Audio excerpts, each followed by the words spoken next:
Atomes et transformations chimiques. Aujourd'hui, nous allons parler des atomes et des molécules. Qu'est-ce qu'un atome? Un atome est l'unité de base de toute la matière. Chaque élément chimique correspond à un type d'atome particulier. Par exemple, l'hydrogène, le carbone, l'oxygène, l'azote, le soufre ou encore le chlore. Les symboles chimiques. Chaque atome était représenté par un symbole. L'hydrogène est noté H. Le carbone est noté C. L'oxygène est noté O. L'azote est noté N. Le soufre est noté S. Le chlore est noté Cl. Les couleurs des atomes dans les modèles moléculaires. Pour faciliter la lecture des schémas, on attribue des couleurs conventionnelles aux atomes. L'hydrogène est représenté en blanc. Le carbone est représenté en noir. L'oxygène est représenté en rouge. L'azote est représenté en bleu. Le soufre est représenté en jaune. Le chlore est représenté en vert. La classification périodique. Les atomes sont rangés dans un grand tableau appelé classification périodique des éléments. On y retrouve leurs symboles et leurs numéros atomiques. Qu'est-ce qu'une molécule? Une molécule est un assemblage d'atomes liés entre eux. Pour représenter une molécule, on utilise une formule chimique qui précise le type et le nombre d'atomes. Exemple de molécule. Le dihydrogène est formé de 2 atomes d'hydrogène, donc 2 boules blanches. Le diazote est formé de 2 atomes d'azote, donc 2 boules bleues. Le dioxygène est formé de 2 atomes d'oxygène, donc 2 boules rouges. Le dioxyde de carbone est formé d'un atome de carbone, une boule noire, et de 2 atomes d'oxygène, 2 boules rouges.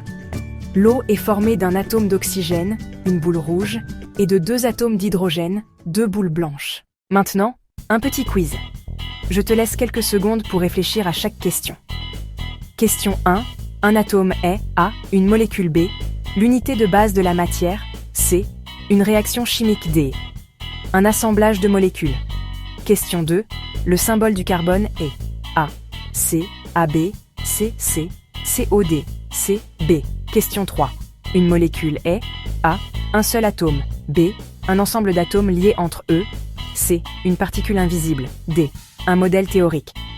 Question 4. La molécule d'eau est constituée de A. Un atome de carbone et 2 atomes d'oxygène. B. 2 atomes de carbone et 1 atome d'oxygène.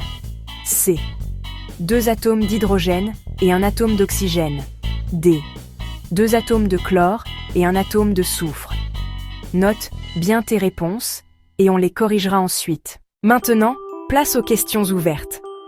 Réfléchis, je te laisse quelques secondes avant de donner la réponse.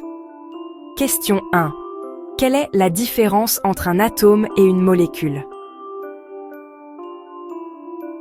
Un atome est l'unité de base de la matière, tandis qu'une molécule est un assemblage de plusieurs atomes liés entre eux. Question 2. Donne 2 exemples de symboles chimiques et leurs noms. Par exemple, H pour hydrogène et O pour oxygène. Question 3. Dans la molécule de dioxyde de carbone, que signifie le 2? Cela veut dire qu'il y a 2 atomes d'oxygène. Question 4. Pourquoi utilise-t-on des modèles atomiques colorés? Parce qu'ils permettent de mieux visualiser les atomes et les molécules, grâce à un code couleur simple et universel. Question 5. Quelle est la composition de la molécule d'eau? L'eau est constituée de 2 atomes d'hydrogène et d'un atome d'oxygène.